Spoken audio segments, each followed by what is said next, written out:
Assalamualaikum warahmatullahi wabarakatuh.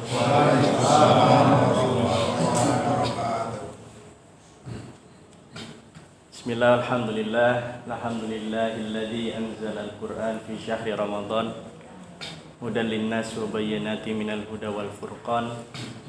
Asyhadu an la ilaha illallah wahdahu la syarika lah wa asyhadu anna Muhammadan abduhu wa rasuluhu la nabiyya ba'dah, amma ba'd.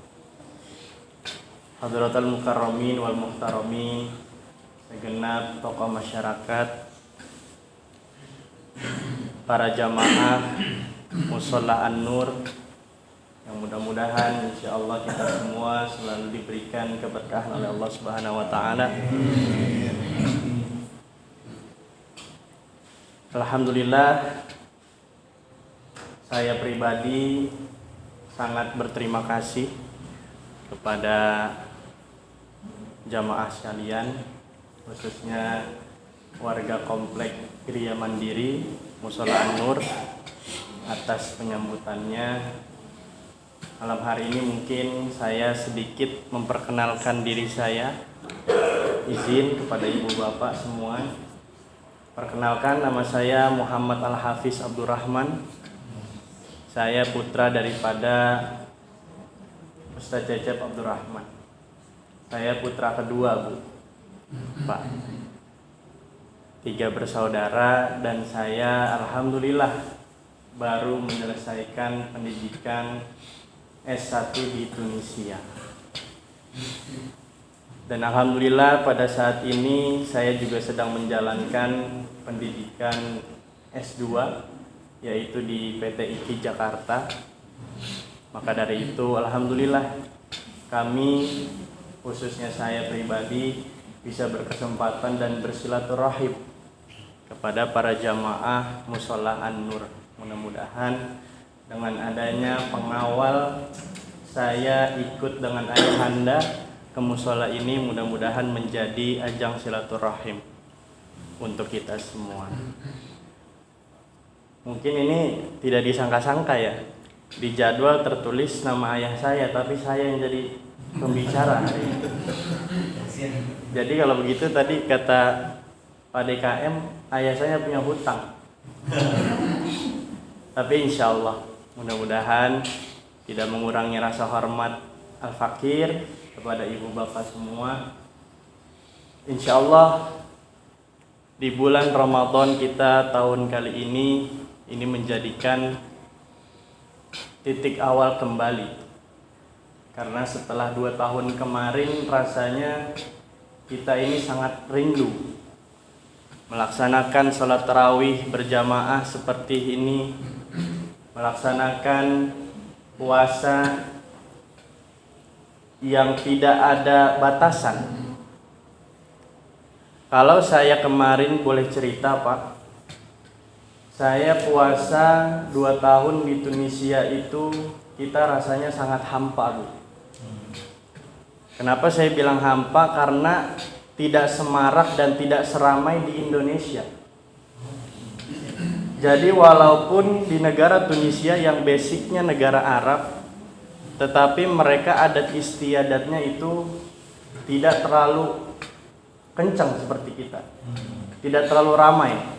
Mengadakan tadarus Quran, mengadakan majelis taklim, mengadakan pelajaran-pelajaran agama di masjid-masjid. Kalau di sana kita masjid aja dibuka itu hanya untuk sholat 5 waktu, Pak. Kalau di sini kita bebas, 24 jam masjid banyak yang buka, ya Pak ya. Kalau di sana di Tunisia itu masjid dibatasi.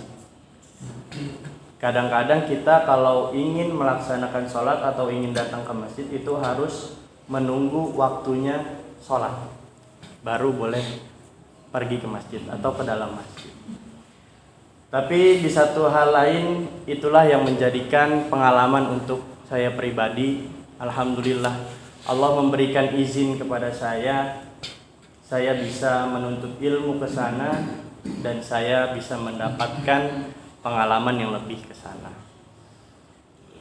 Yang terpenting yang ingin Al-Fakir sampaikan adalah sama-sama kita terus meningkatkan kualitas ketakwaan kita dan keimanan kita kepada Allah. Karena kalau boleh saya bilang Pak, Bu, kita ini menjadi manusia yang amat sangat bahagia. Kenapa kita menjadi umat manusia yang bahagia? Karena kita diberikan kembali kesempatan oleh Allah untuk melaksanakan ibadah puasa di bulan suci Ramadan. Tadi apa yang Pak DKM bilang, bulan Ramadan adalah bulan yang penuh keberkahan. Itu sangat betul.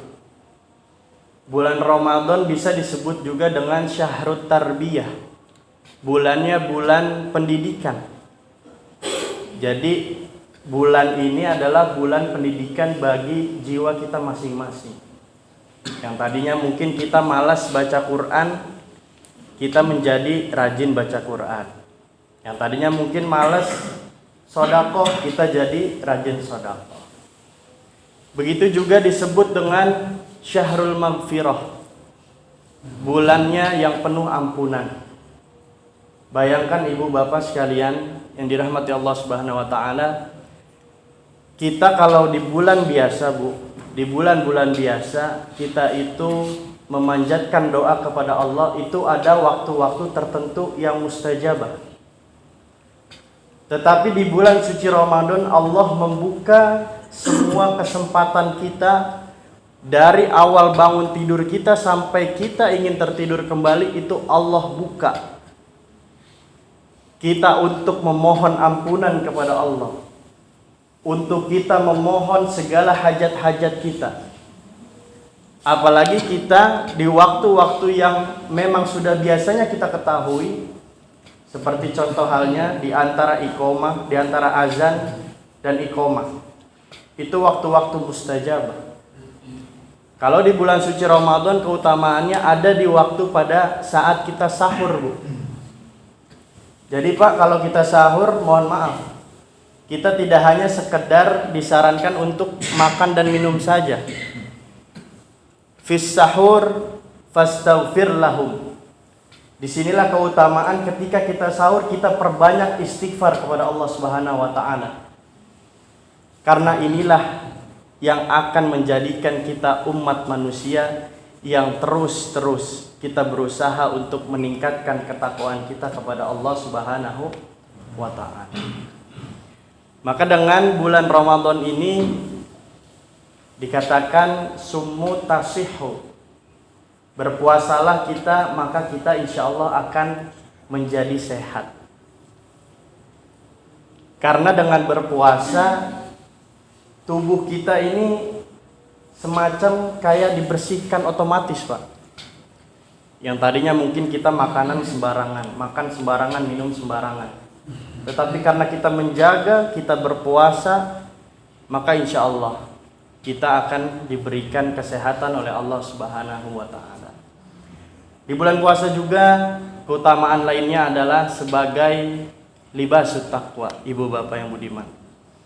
Karena dengan fungsi berpuasa ini menjadikan pakaian ketakwaan kita. Kalau saya boleh ibaratkan, kita ini contohnya seperti memakai pakaian yang putih, Pak.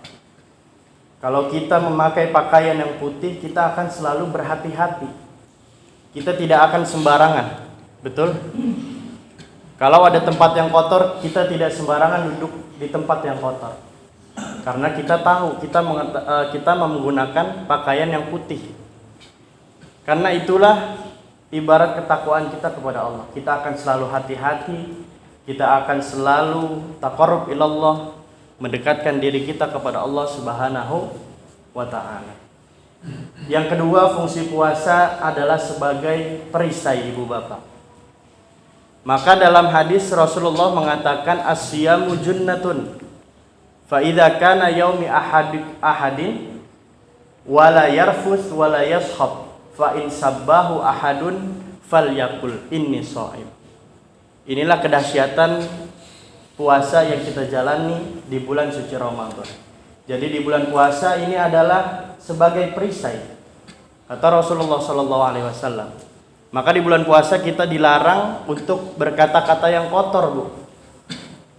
Kita jangan sampai sholat tarawih kita jalan, puasa kita jalan, tetapi maksiat kita juga jalan. Jangan sampai kita menjadi orang-orang yang merugi di hadapan Allah Subhanahu wa taala. Jadi di bulan suci Ramadan ini mari sama-sama kita mengerem diri kita. Jangan sampai amalan-amalan yang sudah kita perbuat itu terbuang sia-sia di hadapan Allah Subhanahu wa taala. Maka yang terakhir mungkin yang bisa saya sampaikan, ada salah satu hadis qudsi yang berbunyi kullu amal ibni Adam yudha'aful hasanah bi asyri amsalha ila sab'umi'atin. Qala Allah Ta'ala illa shaum fa inna siyam ajzi bihi fa inna siyam li wa ana ajzi bihi. Hadis qudsi adalah hadis yang dikatakan baginda Rasul, tapi perkataannya langsung ini dari Allah Subhanahu wa taala, Bu. Maka segala ibadah yang kita kerjakan insya Allah akan mendapatkan pahala. Tetapi beda dengan halnya berpuasa. Ini Allah yang akan membalas langsung. Pahala kita akan dilipat gandakan. Makanya kita di bulan puasa kita diajarkan untuk memperbanyak tadarus kita, mentadaburi Al-Quran, ya, mentadaburi sunnah-sunnah baginda Rasulullah Sallallahu Alaihi Wasallam. Jadi maka dari itu mari sama-sama kita terus kualitaskan diri kita masing-masing. Mudah-mudahan dengan adanya bulan puasa di Ramadan tahun kali ini menjadikan motivasi bagi diri kita semua. Yang terpenting setelah selesainya bulan suci Ramadan, jangan kita meninggalkan amalan-amalan yang baik yang sudah kita lakukan di bulan yang penuh keberkahan ini. Karena berhasil atau tidaknya kita dilihat nanti ketika selesainya bulan puasa. Apakah kita ingin menjadi orang yang beriman kepada Allah atau kita ingin menyia-nyiakannya. Mungkin dari saya cukup sekian, kurang lebihnya mohon maaf ya. Mungkin ini waktu yang tidak disangka-sangka, tetapi inilah saya percaya bahwasanya ini adalah takdir Allah. Saya izin atas nama pribadi terima kasih dan mohon maaf.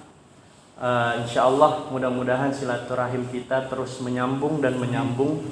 Saya semakin dekat, semakin banyak orang tua saya di jamaah Musholla An-Nur ini. Mudah-mudahan kita semua selalu diberikan kesehatan, selalu diberikan keberkahan oleh Allah Subhanahu wa taala, dan tentunya segala ibadah dan amalan yang kita kerjakan dilipat gandakan pahala kita dan kita selalu diberikan ridhonya Allah Subhanahu wa taala. Semoga apa yang saya sampaikan ada hikmah dan manfaatnya. Billahi taufiq wal hidayah. Assalamualaikum warahmatullahi wabarakatuh.